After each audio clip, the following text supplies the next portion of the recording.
Economically ತುಂಬ effect ಆಗಿದೆ. ನಾವು ಮನುಷ್ಯರಲ್ವಾ, ಇಂಡಿಯಾ ಅನ್ನೋದು ಎಲ್ರಿಗೂ ಹೇಳ್ಕೊಡೋದು ಕಂಟ್ರಿ. ಇವ್ರ ಹತ್ರ ಇನ್ನೊಬ್ರ ಹತ್ರ ಕಲಿಯೋ ಅವಶ್ಯಕತೆ ಇಲ್ಲ. ಹೆಣ್ಮಕ್ಳು ಸಿಂಧೂರ ತೆಗಿಸೋದ್ರೆ ಅಂದ್ಮೇಲೆ ಅವ್ರು ನಾವು ಬಿಡಬೇಕಾ? ನಮ್ಮ ಯೋಧರನ್ನು ಪ್ರತೀಕಾರ ತೀರಿಸ್ಕೊಳ್ಳೇಬೇಕಾಗುತ್ತೆ. ಅದೇ ಸ್ಟಾಪ್ ಮಾಡಿರೋದು ಒಳ್ಳೆಯದೇ, ಆದರೂ ಅವರು ತಿರುಗಿ ನಮ್ಮ ಹತ್ರ ಬರಬಾರ್ದು. ಸಿವಿಲಿಯನ್ಸ್ಗೆ ಅಟ್ಯಾಕ್ ಮಾಡಬಾರ್ದು. ಮಾಡಿದ್ರೆ ಇನ್ನೂ ಜೋರ ಮಾಡಬೇಕು. ಯಾಕಂದರೆ ಸಿವಿಲಿಯನ್ಸ್ ಅನ್ನೋದು ಅವ್ರ ಸೈಡ್ಲಿರ್ತಾರೆ, ನಮ್ಮ ಸೈಡ್ಲಿರ್ತಾರೆ. ಪಬ್ಲಿಕ್ಗೆ ಗೌರ್ಮೆಂಟ್ಗೆ ಸಂಬಂಧ ಇಲ್ಲ. ಅವರು ನಿಮ್ಮದೇ ಇರಬೇಕು. ಟೂರಿಸ್ಟ್ ಪ್ಲೇಸ್ ಅದು ಇಂಡಿಯಾಗೆ ಇಂಪಾರ್ಟೆಂಟ್ ಪ್ಲೇಸ್. ಅದ್ರಲ್ಲಿ ಬೇರೆಯವರು ಜಾತಿ ಮತ ಅದೆಲ್ಲ ಇಲ್ಲ. ಇಲ್ಲಿ ಒಳ್ಳೆದ ನಡ್ಕೋಬೇಕು, ಇಲ್ಲದ್ರೆ ಇನ್ನೂ ಜೋರ ಹೊಡಿಬೇಕು. ಇದೇ ನಮ್ಮದು. ಬೇಡ ಅನ್ನೋದು ಅವರು ಎಕನಾಮಿಕ್ಲಿ ತುಂಬ ಎಫೆಕ್ಟ್ ಆಗಿದೆ. ನಾವು ಮನುಷ್ಯರಲ್ವಾ, ಅವರು ಸ್ವಲ್ಪ ಕರುಣೆ ತೋರಿಸ್ತಾ ಇದ್ದಾವೆ. ಆದರೆ ಅವರು ಒಳ್ಳೆಯವರು ಆಗಬೇಕು. ಆಗ್ತಾಯಿಲ್ಲ. ಆಗಿದ್ರೆ ಒಳ್ಳೇದು, ಇಲ್ಲದ್ರೆ ತಿರ್ಗಿ ಪಾಠ ಕಲಿಸ್ತದೆ. ಕದನ ವಿರಾಮ ಅಂತ ತಗೊಂಡು 2 ಗಂಟೆಯಲ್ಲಿ ಮತ್ತೆ ಫೈರಿಂಗ್ ಮಾಡಿದ್ದಾರೆ. ಭಾರತ ಪ್ರತಿ ಉತ್ತರ ಕೊಟ್ಟಿಲ್ಲ. ಅದು ಮಾಡ್ತಾರೆ, ತಿರ್ಗಿ ಅದಕ್ಕೆಲ್ಲ ಮಾಡ್ತಾರೆ. ಅವರು ತಪ್ಪು ಮಾಡಿದ್ರೆ ಅವರು ಬಿಡಲ್ಲ, ಅದಕ್ಕೆ ಆನ್ಸರ್ ಕೊಡ್ತಾ ಇರ್ತಾರೆ. ಮುಂಜಾನೂ ಮಾಡಬಾರ್ದು. ಮಾಡಿದ್ರೆ ಇಂಡಿಯಾ ಒಳ್ಳೆ ಪವರ್ ಅವ್ರಿಗೆ ಇವಾಗ ಚೆನ್ನಾಗಿ ಗೊತ್ತಾಗಿದೆ. ಅದು ಅವರು ಅನುಭವಿಸ್ಬೇಕು ಅಷ್ಟೇ. ಈಗೇನು ಟೆರರಿಸಮ್ ಮಾಡ್ತಿದ್ರು ಅಂತ ಯುದ್ಧ ಮಾಡಿದ್ವಿ, ನಿಲ್ಸ್ತಾರೆ ಅಂತೀರಾ ಇವಾಗ? ಅವ್ರು ನಿಲ್ಲಿಸಲ್ಲ. ಅವ್ರ ಹತ್ರ ಹ್ಯಾಬಿಟ್ ಅದು ಬಿಡಲ್ಲ. ಆದರೆ ಇವರು ಕಂಟ್ರೋಲ್ ಮಾಡ್ತಾರೆ. ಏನು ಅಮೆರಿಕ ನಮ್ಮ ಭಾರತ ಮಧ್ಯದಲ್ಲಿ ಬಂದು ಮಧ್ಯಸ್ಥಿಕೆ ವಹಿಸ್ಕೊಂಡಿದೆ? ಬೇಕಾಗಿಲ್ಲ. ನಮಗೆ ಎಲ್ಲ ಗೊತ್ತು. ಇಂಡಿಯಾ ಅನ್ನೋದು ಎಲ್ರಿಗೂ ಹೇಳ್ಕೊಡೋದು ಕಂಟ್ರಿ. ಇವ್ರ ಹತ್ರ ಇನ್ನೊಬ್ರ ಹತ್ರ ಕಲಿಯೋ ಅವಶ್ಯಕತೆ ಇಲ್ಲ. ಯಾಕೆ ತಗೊಂಡ್ರು? ಅವರು ಹೇಳಿದ್ದಾರೆ ದೊಡ್ಡವರು. ಅವನು ಹೇಳ್ತಾನೆ, ಅದಕ್ಕೆ ಆಪೋಸಿಟ್ ಮಾಡಿಲ್ಲ. ಅದು ನಮಗೆ ಗೊತ್ತು, ಏನು ಯುದ್ಧ ಮಾಡಬೇಕು, ಹೆಂಗೆ ಮಾಡಬೇಕು ಅದೆಲ್ಲ ಗೊತ್ತಿದೆ.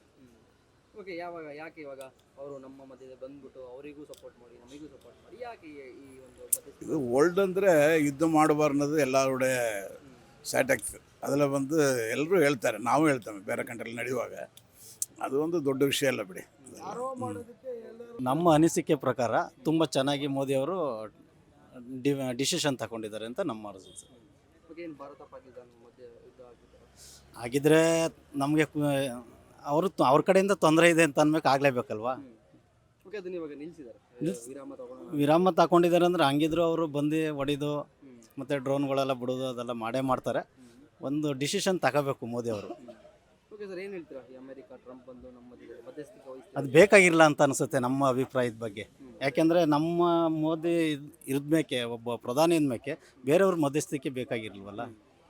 ಇವಾಗ ಅವರ ಒಂದು ಮಧ್ಯಸ್ಥಿಕೆಯಿಂದ ಪಾಕಿಸ್ತಾನ ಮತ್ತು ಭಾರತ ಈ ಒಂದು ಕದನ ವಿರಾಮ ತಗೊಂಡಿದ್ದಾರೆ. ಸರಿ ಅನ್ಸೋದು ನಿಮಗೆ?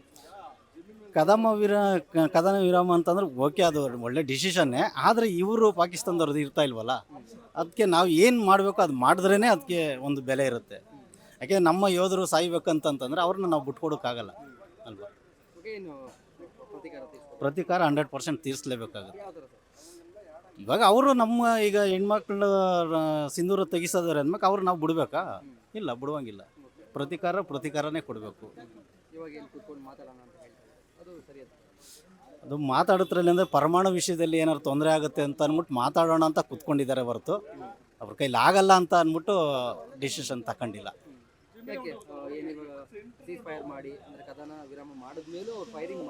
ಹೌದು, ನಾವು ಅದೇ ಪ್ರತಿ ಉತ್ತರ ಇದೇ ಥರ ಕೊಡಬೇಕು. ಏನು ಇವರು ನಮ್ಮ ಯೋಧರನ್ನು ಪ್ರತೀಕಾರ ತೀರಿಸ್ಕೊಳ್ಳೇಬೇಕಾಗುತ್ತೆ. ಮಾಡಿಲ್ಲ ಅಂತಂದರೆ ಇವಾಗ ಅವರು ಟ್ರಂಪ್ ಮಧ್ಯಸ್ಥಿಕೆಯಿಂದ ಬಂದಿದ್ದಾರೆ ಅಂತ ಅಂದ್ಬಿಟ್ಟು ಮಾಡಿಲ್ಲ. ಮುಂದೆ ಇವರು ಮಾಡ್ತಾರೆ ಅಂದ್ಮೇಲೆ ಅವ್ರು ಸುಮ್ಮನೆ ಕೂತ್ಕೊಳ್ಳೋ ಅಭ್ಯಾಸ ಅವರಲ್ಲಿಲ್ಲ. ಮಾಡ್ತಾರೆ 100%. ಸರ್, ನಿಂತಿರೋದು ಒಳ್ಳೇದು ಅಂತ ಒಂದು ಅಭಿಪ್ರಾಯ ಒಂದು ಸೈಡು. ಇನ್ನೊಂದು ಸೈಡು ನಮ್ಮ ಯೋಧರು ಸಾಯ್ತಾ ಇದ್ದಾರೆ ಅಂತ ಅನ್ನುವಾಗ ನಾವು ಅಭಿಪ್ರಾಯ ಅದು ಬೇಕಾಗಿರಲ್ಲ. ನಮಗೆ ಪ್ರತೀಕಾರ ಇರಲೇಬೇಕು ಅಂತ ನಮ್ಮ ಅನಿಸಿಕೆ. Speed plus Karnataka.